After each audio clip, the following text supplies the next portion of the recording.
يقدم لكم هذا البرنامج برعاية موبيليس. موبيليس، معا نصنع المستقبل.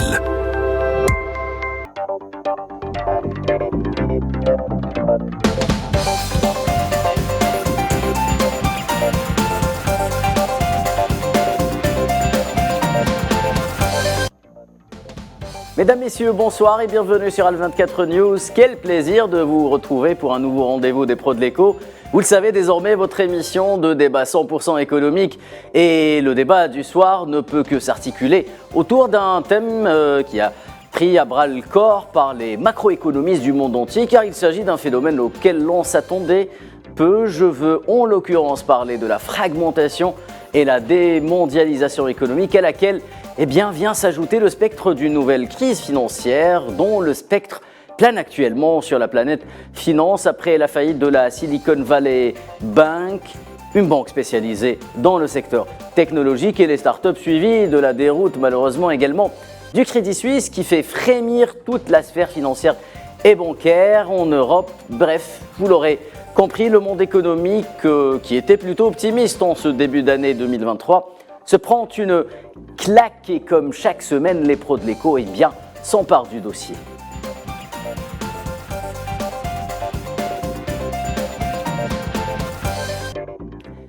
Et pour analyser cette situation et tenter d'en tirer quelques conclusions, quoique hâtives peut-être, nous avons la chance d'avoir sur le plateau des pros de l'écho un spécialiste de l'analyse macroéconomique. J'ai nommé Abderrahmi Bessaha, vous êtes expert international et senior économiste au FMI. Bonsoir professeur, merci d'avoir répondu présent à notre invitation. Bonsoir et merci de m'avoir accueilli. Alors nous aurons avec nous également depuis la cité phocéenne Nazim Sini, notre enseignant en économie à l'université Aix-Marseille 1. Bonsoir à vous également Nazim. Bonsoir, c'est toujours un plaisir de vous retrouver sur le plateau. Alors juste avant justement de laisser la parole aux pros de l'écho du soir, retour sur une semaine plutôt agitée à l'origine de multiples interrogations quant au sujet que nous allons traiter ce soir. C'est un sujet préparé par la rédaction des pros de l'écho. Développement des échanges économiques, intégration des marchés, entreprises transnationales, finances mondiales, l'âge d'or de la mondialisation serait-il déjà derrière nous ? C'est la question que se posent bon nombre d'économistes. Crédules, ils assistent à la fin d'un système qui se fragmente, les échanges reculent d'un côté, progressent de l'autre, les 40 glorieuses paraissent bien loin. Sous l'effet de chocs aux conséquences conjuguées comme la pandémie Covid-19 et le conflit militaire en Ukraine, l'économie mondiale change de visage et s'effrite. Sous le poids de la culpabilité envers les engagements écologiques non tenus et de la perte de contrôle sur la finance mondiale, le processus de désindustrialisation s'engage en Europe. La faible croissance des pays développés, notamment de l'Europe, réduit en effet la demande d'importation, au moment où la baisse des prix des matières premières réduit quant à elle considérablement le poids des échanges dans ces produits dans le commerce mondial. En théorie, cela s'appelle le cycle juglar. La dynamique de l'investissement des entreprises est caractérisée par une phase d'investissement soutenue, puis une fois que tous les investissements rentables ont été réalisés, un plongeon de l'investissement s'opère et donc de la croissance. En langage de chiffres, cela se traduit par une baisse du commerce mondial. La croissance en volume au niveau des marchandises devrait descendre de 3,5% en 2022 à 1% en 2023. Dans le monde de la finance, les craintes sont aussi palpables. Le fantôme de Wall Street viendrait-il déjà troubler le calme plat de la Silicon Valley ? La faillite de la Silicon Valley Bank intervenue cette semaine réveille les vieux démons de 2008. Mais il est déjà trop tard pour la SVB. L'année 2023 sera une année de transition. Je crois que la deuxième partie de l'année 2022 a été très dure dans la mesure où il était très difficile de prédire ce qui pouvait arriver. Mais nous avons senti que nous avions atteint le fond car nous étions au point de base, ce qui signifie pas pour autant que nous allons assister à une forte reprise. D'accord ? Ce dont nous attendons pour le premier semestre 2023, c'est que le capital risque va baisser un peu et peut-être même davantage que durant le dernier trimestre 2022. Cependant, cette légère hausse devrait intervenir dès le deuxième semestre 2023 et préparer le terrain pour une vraie reprise en 2024. Donc je reste optimiste car notre boule de cristal fonctionne mieux que durant le troisième trimestre de l'année dernière. Dans la foulée de cette alerte, le Crédit Suisse joue également les oiseaux de mauvais augure en Europe. La banque suisse dévisse, moins 24% à la bourse de Zurich. La réaction des marchés est quasi instantanée. Le CAC 40 en premier, Paris perd 3,5%. Le Crédit Suisse s'accroche néanmoins à une bouée de sauvetage. 50 millions de francs suisses sont mis à disposition de l'institution zurichoise, mais d'aucuns diront que ce n'est que partie remise. Place au débat, désormais, le débat des pros de l'école. On va commencer directement avec vous, professeur Bessaha. Alors commençons par un peu de technique et de pédagogie. Qu'est-ce que la fragmentation? Qu'est-ce que la démondialisation? Et comment ces deux phénomènes économiques plutôt méconnus se produisent? Bon, je crois que le commerce international a bien entendu permis à de nombreux pays d'augmenter la croissance, d'augmenter l'activité économique, de réduire la pauvreté, de distribuer des revenus et bien entendu de faire baisser les prix de nombreux produits parce qu'il y a eu des importations de pays qui les fabriquaient à moindre coût. Mais cependant, le commerce international, plutôt les dirigeants internationaux n'ont pas suffisamment cerné ni anticipé les aspects négatifs du commerce international, à savoir bien entendu la mise au chômage, la désindustrialisation, oui, la perte d'industrie manufacturière, oui, etc. Bon, ça, ce sont les aspects négatifs. Toutefois, on constate qu'en 2021, après la réouverture de l'économie mondiale, les échanges commerciaux ont repris, oui, quoiqu'à un rythme différent, bien entendu, du rythme avant la pandémie. Bon, il y a un certain nombre de raisons. Vous aviez la crise financière mondiale avec son cortège de restrictions. Vous avez la montée de l'automation qui a réduit, bien entendu, l'intensité de la main-d'œuvre dans l'industrie manufacturière, l'augmentation des salaires dans les pays où il y a eu des délocalisations, les tarifs américains sur les exportations chinoises, l'augmentation des salaires et la pandémie. Donc tous ces facteurs ont affaibli en quelque peu le commerce international. Ceci dit, la démondialisation, elle ne se produira pas. Il y aura peut-être un ralentissement des échanges extérieurs, une certaine pause, mais la mondialisation va se poursuivre, à condition bien entendu que dans le futur, elle réponde et elle prenne en charge les problèmes que la mondialisation a posés avant la pandémie. Premièrement, la première des choses, c'est que la mondialisation n'a pas été inclusive, puisqu'il y a eu des oui, pans entiers de l'économie et des travailleurs qui ont été exclus, qui ont oui, perdu qui ont leur été mis emploi, au banc, etc. oui. Le deuxième élément, il faut renforcer la robustesse du système pour se prémunir contre les vulnérabilités Oui, mises à nu par la pandémie et la récente guerre en Ukraine. Et surtout, il va falloir prendre en charge un certain nombre de domaines traditionnels comme l'agriculture et réformer les activités de production des services dans le commerce numérique. Et surtout s'appuyer sur des accords bilatéraux, régionaux et oui, internationaux, au centre desquels il y aurait l'OMC. Donc pour nous résumer, le commerce international va se poursuivre. Le commerce international va avoir un peu plus de vigueur après cette série de chocs, à condition qu'il réponde bien entendu à un certain nombre de priorités que nous avons citées. Voilà un peu comment on peut voir ça. Dans ce processus, du fait des chocs que nous avons enregistrés depuis 2020, nous avions eu la pandémie, nous avions ensuite le choc pétrolier du côté de la demande et l'offre, nous avons eu la montée de l'inflation en 2021, dû à la demande et bien entendu à la désorganisation des chaînes de valeur. Ensuite, nous avons eu un autre choc alimentaire et pétrolier en 2022 lié à la crise de l'Ukraine. Il est clair que tous ces chocs doivent maintenant être pris en charge et faire reprendre l'économie mondiale. Donc, l'économie mondiale va reprendre, le commerce international va reprendre, et je pense qu'il va s'améliorer dans le sens que nous avons cité, c'est-à-dire il faut qu'il prenne en place les vulnérabilités. Un autre point que je voulais citer, il y a une restructuration en cours des chaînes de valeur. Cette restructuration, elle a commencé et elle va s'étaler jusqu'à l'horizon 2030. Elle va se diversifier, elle va assurer la constitution d'inventaires, elle va prendre en charge une intégration verticale des activités, tout ça pour remédier aux faiblesses qui ont été constatées. Cela n'empêche pas toutefois, dans ce processus de poursuite de la mondialisation, ce qu'on appelle la fragmentation géoéconomique. Oui. La fragmentation géoéconomique, c'est quoi? C'est que pendant la pandémie, on a constaté que tout le monde était vulnérables du fait de la délocalisation des productions dans les chaînes de valeur mondiale.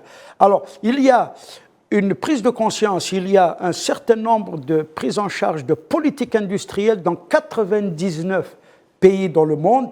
Elle vise à faire quoi? D'abord, à protéger ce qu'on appelle les activités stratégiques et dans certains cas, à rapatrier oui. certaines activités qui sont à haute valeur ajoutée. C'est ça qu'on appelle la géoéconomie et la fragmentation géoéconomique. Donc ça va se poursuivre.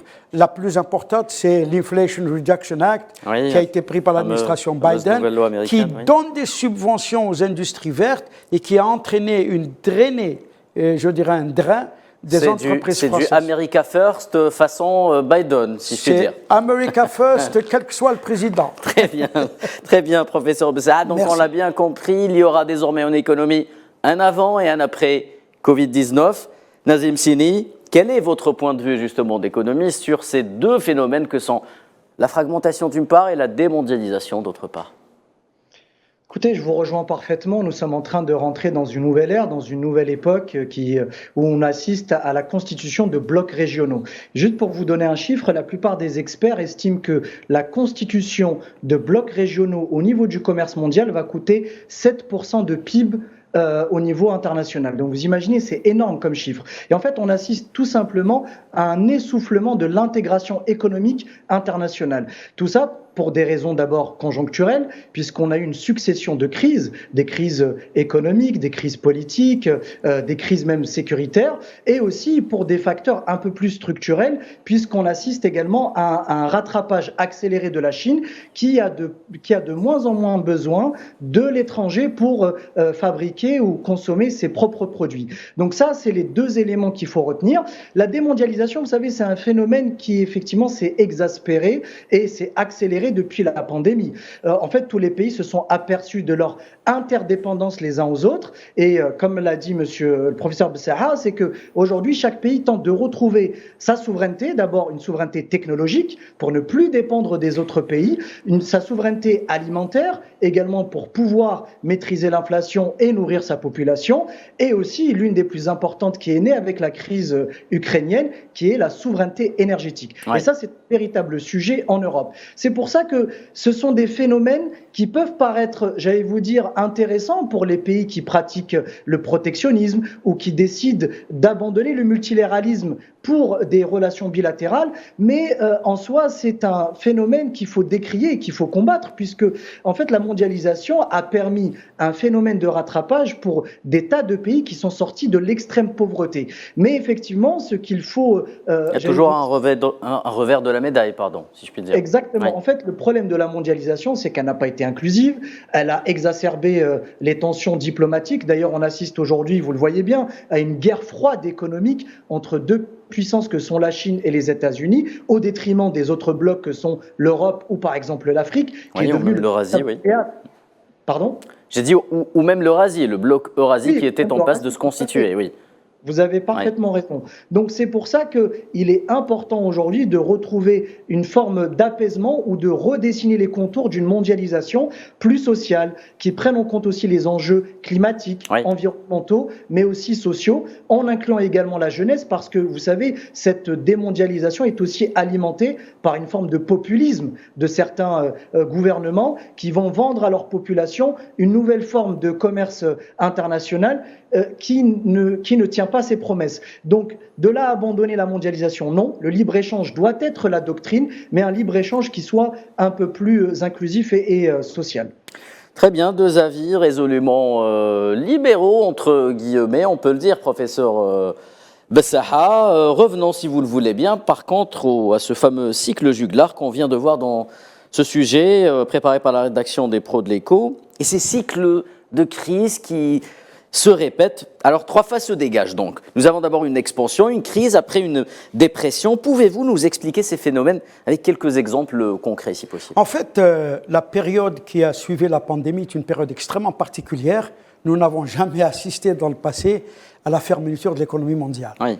Et depuis la pandémie, vous avez exactement 5 chocs successifs. Premier choc, la pandémie. Deuxième choc suivi quelques jours plus tard, la crise pétrolière, le choc pétrolier. Ensuite, le choc de l'inflation de 2001. Ensuite, le choc alimentaire de 2022 et le choc énergétique. Donc, vous avez 5 chocs qui ont perturbé l'économie mondiale, mais surtout, il y a 2 phénomènes importants qui sont sortis. Le premier phénomène, c'est l'inflation qui est revenue en force. Et l'inflation qui est revenue en force n'est plus une inflation uniquement dérivée par la demande, mais par l'offre. Ça, c'est un phénomène absolument nouveau. Le deuxième phénomène qui est lié à ça, c'est bien entendu la restructuration du commerce mondial dans le sens d'une mondialisation, mais plus humaine, plus inclusive, plus sociale. Donc voilà un peu les 2 phénomènes auxquels nous assistons. Nous sommes loin du cycle normal d'affaires, c'est-à-dire expansion, crise, ensuite dépression, reprise, etc. Une période appelée communément les fameuses 40 glorieuses. C'est ça, mais là nous sommes dans une autre logique, c'est la logique de l'économie mondiale qui est soumise choc après choc, c'est du jamais vu. Malheureusement, pour ce qui est de l'inflation, le problème qui se pose, c'est que les banques centrales internationales ont perdu du temps à mal saisir, mal apprécier la nature de l'inflation. Pendant 6 mois, les grandes banques ont considéré que c'était une inflation qui était normale, qui est une inflation par la demande, alors que c'est une inflation structurelle. Et c'est ainsi qu'il y a eu du retard qui a été pris, et les banques centrales sont intervenues à partir de 2022. Il y a eu la Fed, il y a eu ensuite la Banque d'Angleterre et la BCE qui est arrivée un peu tard. D'ailleurs, la BCE vient d'augmenter ses taux d'intérêt de 0,5 au chaud. C'est la lutte contre l'inflation de la part de ces banques a eu un certain succès. Ça l'a ramené aux environs de 5%, mais qui est très loin des 2% normatifs. Ce qui fait qu'il y a eu cette reprise en main du processus d'inflation, mais qui est en suspens aujourd'hui du fait de la crise de la SVB. Et là, je pense qu'on va observer au cours des prochains mois. On va en parler justement de cette fameuse crise et de cette fameuse faillite de la Silicon Valley Bank. Nassim Sini, alors depuis la crise financière de 2008, les échanges mondiaux de marchandises progressent moins vite que la production, alors qu'ils augmentaient 2 fois plus vite lors des décennies précédentes. Alors, chez vous, en Europe, ou chez le professeur Bessaha aux États-Unis, on appelle ça la slowbalization, une contraction entre le terme globalization et l'adjectif slow, ou la mondialisation ralentit en français. Alors, à quoi doit-on a priori s'attendre en 2023 après 2 cycles de crise majeure successifs ? Alors pour 2023, vous savez, le sujet pour moi, il y en a 2. C'est d'abord le prix des matières premières, puisque la plupart des analystes ont anticipé une reprise très forte de la demande sur les matières premières, pétrole et gaz. Donc on va assister à des cours des matières qui risquent de flamber et de basculer durablement au-dessus des $100. Donc selon du point de vue duquel on se place, ça peut être une bonne ou une mauvaise nouvelle. Alors une mauvaise nouvelle pour les pays importateurs de pétrole et de gaz, puisque ça va impacter et alimenter l'inflation, mais pour les pays producteurs, ça peut être une aubaine puisqu'ils vont engranger des revenus supplémentaires et des recettes supplémentaires. En revanche, il y a aussi, et je partage votre point de vue, l'inflation. En fait, là, le problème de l'inflation, c'est qu'aujourd'hui, il n'est pas bon d'être un banquier central. Pourquoi ? Parce que vous êtes soumis à un dilemme. Le dilemme, il est que si vous touchez au taux directeur, eh ben, vous risquez, dans ce cas-là, de pénaliser les marchés financiers, mais également la plupart... Pas que, et même les banques, et on vient de le voir.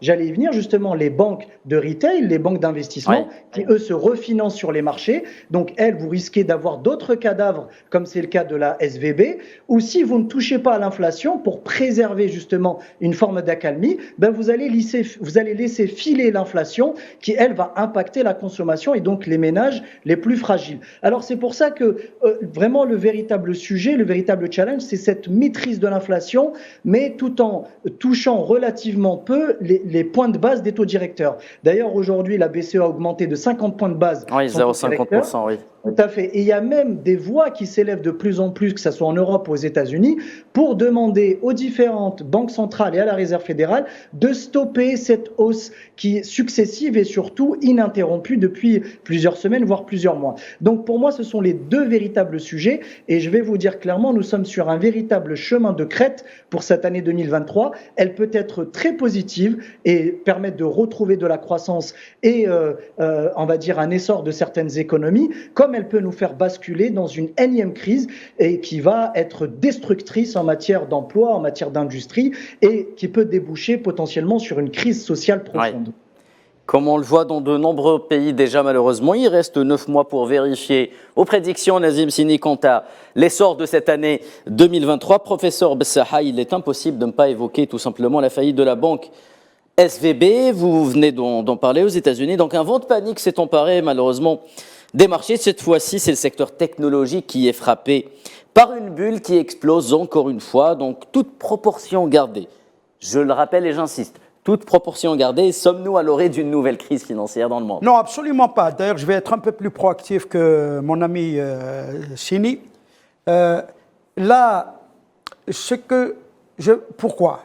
La lutte contre l'inflation doit se poursuivre. Elle doit se poursuivre parce que l'augmentation des taux directeurs explique une toute petite partie de ce qui se passe au niveau des banques. Nous ne pouvons pas sacrifier l'intérêt national pour protéger la mauvaise gestion d'un certain nombre de banques. Et là, je viens à l'ASVB. Excusez-moi, professeur, mais ça reste l'apanage des politiques, quelque sorte. Non, bien sûr, Ouais. bien sûr, c'est un choix politique. Mais le choix politique doit être aussi dirigé, je dirais, tenu par l'intérêt national. Ouais. La lutte contre l'inflation est absolument importante, d'autant plus que l'inflation est structurelle et nous n'allons pas pouvoir la combattre au cours des 2-3 prochaines années. C'est une inflation qui va rester avec nous pendant quelques temps. Elle ne doit pas occulter, bien entendu, elle ne doit pas être occultée par ce qui s'est passé au niveau du secteur financier aux États-Unis. Ce qui s'est passé au niveau du secteur financier aux États-Unis, premièrement, ça n'a pas l'ampleur de la crise financière de 2008, qui, c'était le cœur du système qui avait été touché. Deuxièmement, les causes de l'ASVB. L'ASVB, c'est une petite banque au niveau américain. Mais c'est un mastodonte par rapport à l'extérieur. C'est 260 000 milliards d'actifs. Oui. La SVB a chuté parce qu'elle a fait des choix malheureux en termes d'investissement. Oui, elle n'a pas respecté les règles de supervision et surtout, elle a fait un certain nombre d'erreurs au niveau même de l'activité bancaire. Donc il y a des voix qui s'élèvent aux États-Unis pour dire qu'il n'est pas question de ralentir la lutte contre l'inflation pour simplement plaire à des banquiers qui n'ont pas fait leur travail. Voilà un peu. Alors très bien, j'ai demandé justement à un économiste basé aux États-Unis de m'expliquer la faillite de la banque SVB par des termes purement financiers et économiques. Alors il m'a dit ceci en substance: la hausse des taux d'intérêt de la Fed à hauteur de 5% en 2023 a fait en sorte que les bons du Trésor dans lesquels la banque californienne avait massivement investi avec un taux de 1,5%. Alors la banque s'est retrouvée avec des pertes non réalisées ou unrealized losses comme on dit en anglais, qu'elle n'a pas eu le temps de, excusez-moi du terme, de refourguer sur le marché secondaire. En somme, la politique anti-inflationniste de la Fed aurait mis à genoux la SVB. Peut-on aujourd'hui affirmer cela selon vous? Non, absolument pas. Ce qui est cité là, l'impact des taux d'intérêt sur le portefeuille, la qualité du portefeuille de la SVB, intervient pour une infime partie. Il y a d'autres facteurs, des facteurs, je dirais, d'équilibre entre les dépôts à court terme et les prêts à moyen et long terme. Le respect des normes de supervision. Donc l'équilibre entre l'actif et le passif de la banque. Oui. Que cette même banque, la SVB, n'a pas voulu observer. Oui. Troisièmement, il y a aussi un certain nombre d'erreurs de gestion de la part de l'équipe. In fine, cette banque elle n'avait pas de problème de solvabilité, elle avait un problème de liquidité. Ses actifs, pour un montant de 266 milliards, auraient été largement suffisants pour couvrir. Mais se posait le problème de la perception par le public et il fallait que l'intervention du gouvernement fédéral et notamment de l'agence de régulation qui préserve le gendarme dépôts financier est intervenu. C'est pas le gendarme financier, c'est le protecteur des dépôts. Le gendarme financier, c'est la Security and Exchange Commission. Donc, ils sont intervenus pour casser la perception qu'il y a un problème, alors qu'il n'y a pas de problème, c'est un problème très limité. Maintenant, il y a eu des effets sur un certain nombre d'établissements bancaires à travers le monde qui ont été plus ou moins liés à la SVB, dans les investissements de la SVB. Mais personnellement, je ne pense pas qu'il y a lieu de paniquer ou de se faire du souci par rapport aux événements de la SVB. Très bien, professeur. Alors, je vais poser plus ou moins la même question Nazim Sini, mais par contre, nous avons bien entendu le PDG de la Silicon Valley Bank, Grigory Becker, dire que l'année 2023 serait une année de transition. Il se disait optimiste, notamment pour le second trimestre. À l'arrivée, la transition, eh bien, elle est toute faite. Son institution est passée dans le passif et n'aura même pas le temps d'atteindre ce fameux second trimestre. Qu'en pensez-vous? Mais avant de répondre, je vous propose de l'écouter à nouveau, Grigory Becker.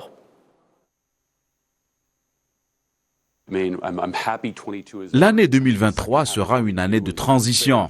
Je crois que la deuxième partie de l'année 2022 a été très dure dans la mesure où il était très difficile de prédire ce qui pouvait arriver.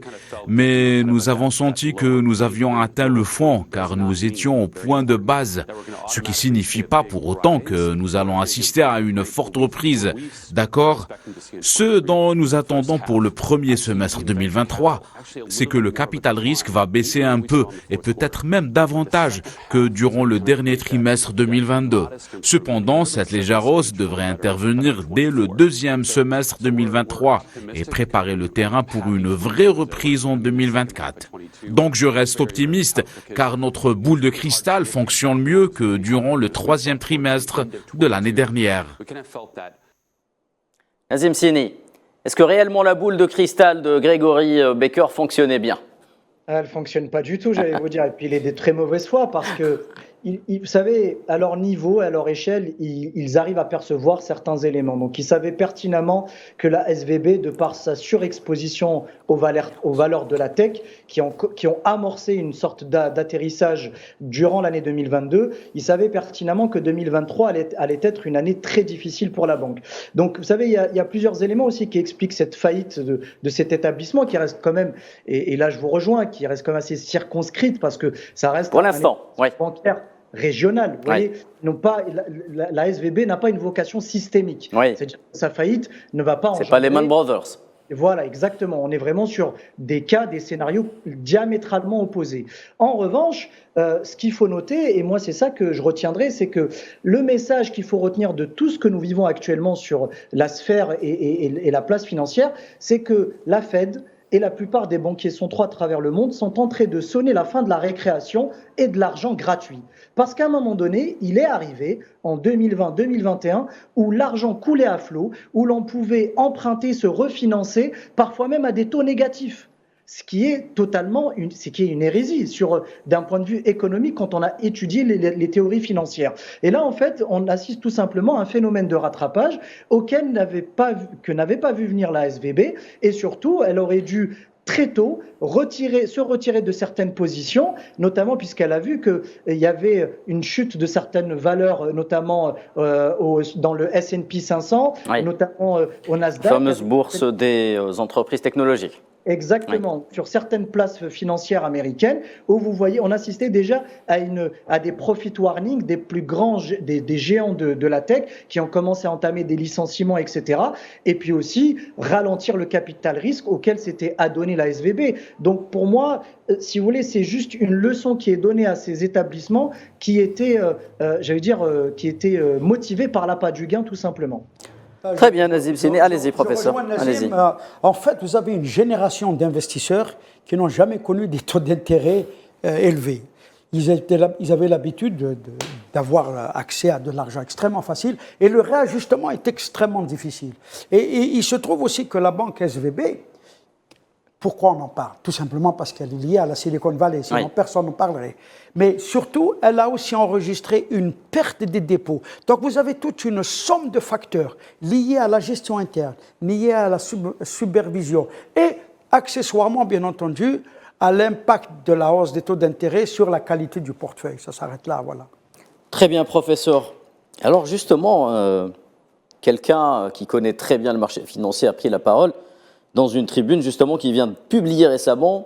Il s'agit de Joseph Stiglitz, prix Nobel de l'économie, et qui a écrit justement que la faillite de la SVB était prévisible. Peut-on réellement prévoir ce genre de bank run, comme on dit chez vous, professeur?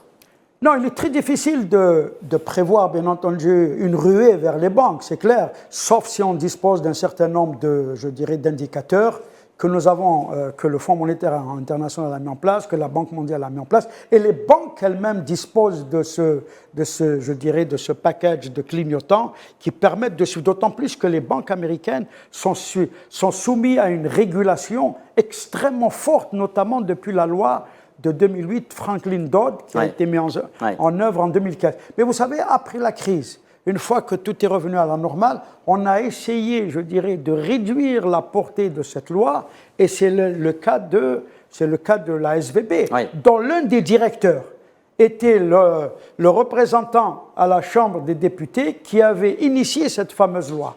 Donc, je crois qu'il faut relativiser cette crise qui est essentiellement une crise de supervision, essentiellement une crise de macro-supervision et macro-financière.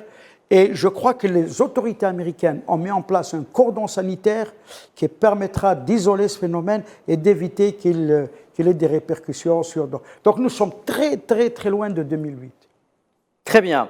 Nazim Sini, une autre personnalité du monde financier, en l'occurrence le patron de BlackRock, Laurence Fink, a mis en garde, quant à lui, contre les risques financiers d'une inflation persistante, comme vous l'avez signalé également. Alors au fond, Fink doit savoir tout simplement de quoi il parle, vu que sa société gérait au 31 décembre plus de 8600 milliards de dollars d'actifs. Qu'en pensez-vous ? Écoutez, ils savent très bien de quoi ils parlent, puisqu'ils savent qu'une inflation durable va impacter la compétitivité de leurs investissements et surtout la rentabilité de certains placements. Donc c'est pour ça que ça les arrange pas. Vous savez, ils ne sont pas philanthropes à BlackRock, vous le savez très bien. Ce sont des gens qui sont omnibulés par les ratios de rentabilité, ils observent de très près les marchés financiers et ils savent qu'un des éléments perturbateur de la croissance et l'inflation. Donc, mais vous savez, aujourd'hui, tout est étroitement lié. C'est pour ça que j'ai l'impression qu'on n'a pas retenu les leçons de 2008, même si aujourd'hui il y a quand même certaines réglementations un peu plus drastiques. Oui.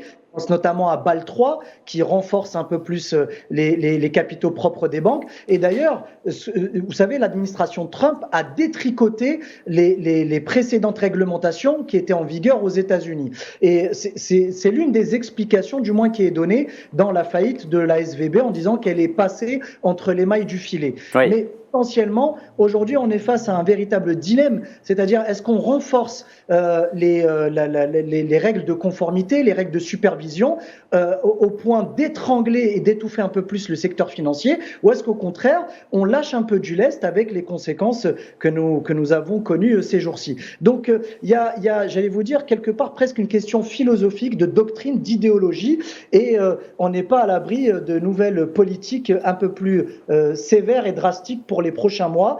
Mais encore une fois, le but, c'est de s'éviter, comme c'est passé en 2008, une crise systémique qui paralyserait le monde financier et puis le monde économique tout court. Justement, Nazim Sini, très rapidement, pour qu'on ait le temps de poser une dernière question, professeur Bessaha, est-ce que vous pouvez nous expliquer ce qui s'est passé justement au Crédit Suisse? Et c'est ça un peu qui a suscité un peu la panique générale au niveau des marchés financiers, que ce soit en Europe ou aux États-Unis. Tout à fait. Pour tout vous dire, le Crédit Suisse, pourquoi suscite l'inquiétude? Parce que la taille de cet établissement a une vocation systémique. C'est-à-dire que si aujourd'hui Crédit Suisse s'effondre, c'est toutes les banques européennes qui s'effondrent à leur tour. En fait, ce qui s'est passé clairement, on a connu en l'espace de 48 heures presque un yo-yo au niveau des marchés, au niveau de la bourse de Zurich, où l'action 24%. Voilà, elle a baissé de 24% et puis elle a repris le lendemain 17%. Oui. En fait, c'est passé. Ce qui équivaut à environ 30 centimes de francs suisses, hein, donc les 17%. Alors l'action valait aujourd'hui aux alentours de 11h du matin 2 francs suisses. D'ailleurs, le fameux journal Le Temps a titré aujourd'hui que l'action du Crédit Suisse ne valait pas plus qu'un kebab. Tout à fait. Écoutez, après, la comparaison est assez hasardeuse et drôle, mais pour tout vous dire, après, le Crédit Suisse a quand même un portefeuille de gestion qui est considérable. Donc, ça reste un des plus grands établissements en Europe et en Suisse également. Mais pour répondre à votre question, ce qui s'est passé, c'est qu'on s'est aperçu parmi les établissements bancaires en Europe que Crédit Suisse avait des prises de participation dans la Silicon Valley, ce qui la rendait naturellement, ce qui l'exposait naturellement vulnérable. Au déboire financier qui se passait aux États-Unis. Deuxième chose, il y a eu des profits profit warning, c'est-à-dire que la banque, on s'est aperçu qu'elle a été fragilisée, qu'elle n'a pas répondu aux attentes des investisseurs et des marchés financiers en matière de résultats. Et puis le troisième point, un des plus gros actionnaires de la banque, qui n'est autre que le prince saoudien, qui possède 10% de parts dans la banque, a déclaré qu'il ne voulait pas recapitaliser la banque. Voilà, tout à fait, qui refuse clairement de recapitaliser la banque en cas de difficulté. Et c'est là où ça vous montre l'importance des déclarations en économie. C'est pour vous dire... Les annonces et les effets d'annonce. Les effets d'annonce, à quel point on est très sensible à la psychologie en économie ou en finance. Et tous ces éléments ont mis en exergue en fait l'extrême vulnérabilité de cet établissement, qui est quand même le deuxième établissement après UBS en Suisse. Et tout de suite, très bien, Nazim, le gouvernement fédéral a pris des mesures pour permettre à la banque de se recapitaliser en lui permettant d'avoir accès à 50 milliards de francs immédiatement. Oui, merci Nazim Sini. Une dernière question, professeur Bessaha, en 1 minute si vous le voulez bien. Le système financier bancaire, quoi qu'il en soit, est connu justement pour son extrême sensibilité aux bulles qui explosent, de par son caractère homogène et très intégré.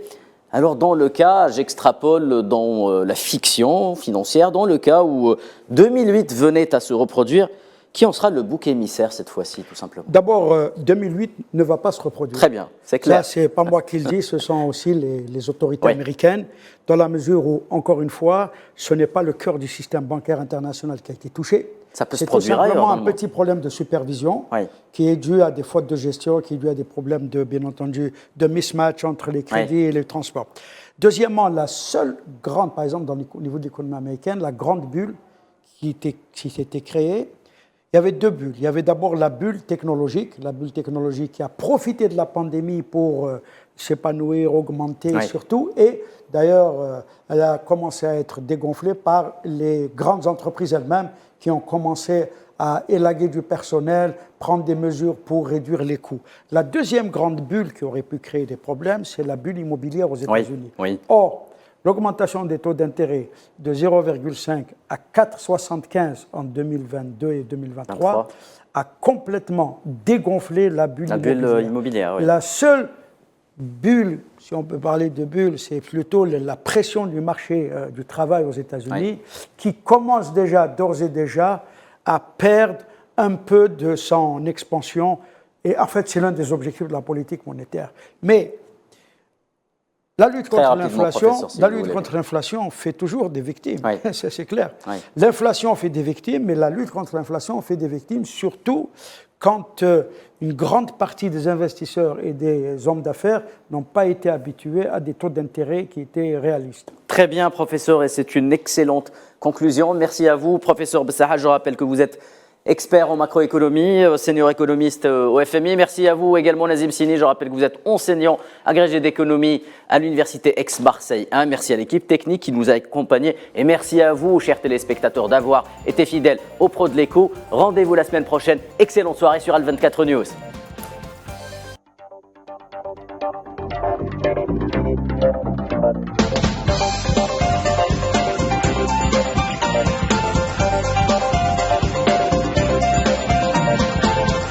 قدم لكم هذا البرنامج برعاية موبيليس. موبيليس، معا نصنع المستقبل.